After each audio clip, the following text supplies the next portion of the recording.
छपेगी, चाहे जो भी हो अंजाम। नमस्कार, मैं हूं अंजलि और आप देख रहे हैं कलयुग की कलम समाचार पत्रिका। आइए नजर डालते हैं आज की प्रमुख खबर पर। चुप चुप बैठे हो, जरूर कोई राज है। Vote bank Ram. इतिहास के पन्नों पर ऐसा कोई वाकया दर्ज नहीं, कलंकित कर डाली मेरा भारत महान की छवि। प्रधानमंत्री नरेंद्र मोदी द्वारा चुप्पी से दी गई मौन सहमति ने देश नायक नेताजी सुभाष चंद्र बोस की जयंती को भी कलंकित करने में कोई कोर कसर बाकी नहीं रखी। हुआ यह कि केंद्र सरकार द्वारा नेताजी सुभाष चंद्र बोस की 125वीं जयंती मनाने के लिए पश्चिम बंगाल की राजधानी कोलकाता के विक्टोरिया मेमोरियल हॉल में कार्यक्रम आयोजित किया गया था। चूंकि कार्यक्रम सरकारी था, जिसमें नरेंद्र मोदी बतौर देश के प्रधानमंत्री उपस्थित थे, इसीलिए प्रोटोकॉल के तहत राज्य के मुख्यमंत्री ममता बनर्जी भी उपस्थित थी। चूंकि इस साल राज्य में विधानसभा चुनाव होने हैं, इसलिए दोनों दल भारतीय जनता पार्टी और तृणमूल कांग्रेस के बीच तल्खियां बढ़ती जा रही हैं। भारतीय जनता पार्टी के नेता और कार्यकर्ता राजनीतिक मूल्यों को तिलांजलि देकर मुख्यमंत्री और उनकी पार्टी तृणमूल कांग्रेस को अपमानित करने का कोई भी मौका छोड़ना नहीं चाहते, भले ही वह सरकारी कार्यक्रम ही क्यों ना हो। विधानसभा चुनाव के मद्देनजर ही राजनीतिक फायदा उठाने की गरज से नेताजी सुभाष चंद्र बोस की जयंती समारोह में प्रधानमंत्री नरेंद्र मोदी की हाजिरी लगी थी।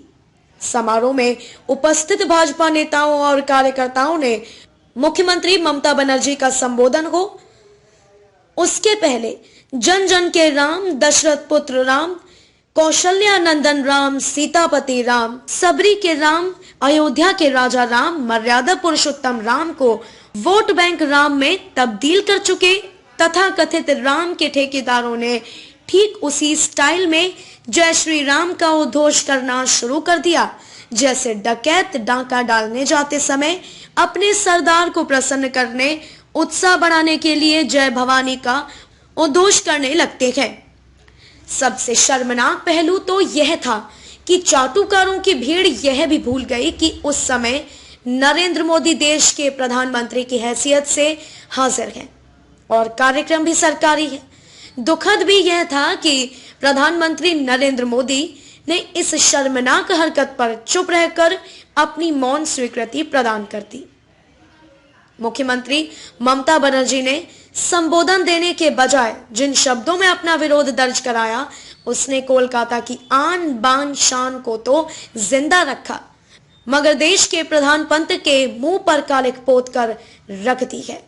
भले ही इस घटना से प्रधानमंत्री ने शर्म महसूस ना की हो, मगर देशभक्त जनमानस खुद को शर्मसार महसूस कर रहे हैं। भारतीय जनता पार्टी के नेताओं कार्यकर्ताओं की यह ओछी हरकत तथा उसे नरेंद्र मोदी की मौन स्वीकृति विधानसभा चुनाव में पार्टी उम्मीदवारों को कितना फायदा दिला पाती है, यह तो समय आने पर पता चलेगा। सुखद पहलू यह रहा कि जय श्री राम के प्रत्युत्तर में किसी ने भी अली बली या हुसैन के नारे नहीं लगाए, वरना बंगाल गुजरात बन सकता था। इसके पहले भी भारतीय जनता पार्टी के पितृपुरुष अटल बिहारी वाजपेयी प्रधानमंत्री की कुर्सी पर विराजमान रहे हैं, मगर ऐसा एक भी वाकया सुनने में नहीं आया कि उन्होंने प्रधानमंत्री पद की गरिमा पर जरा सी भी आंच आने दी हो। देश में 3 मुस्लिम राष्ट्रपति भी हुए हैं। इतिहास के पन्नों में एक भी पैराग्राफ ऐसा नहीं मिलता जिसमें लिखा हो कि एक के भी किसी भी कार्यक्रम के दौरान अली बली हुसैन का उद्घोष हुआ हो।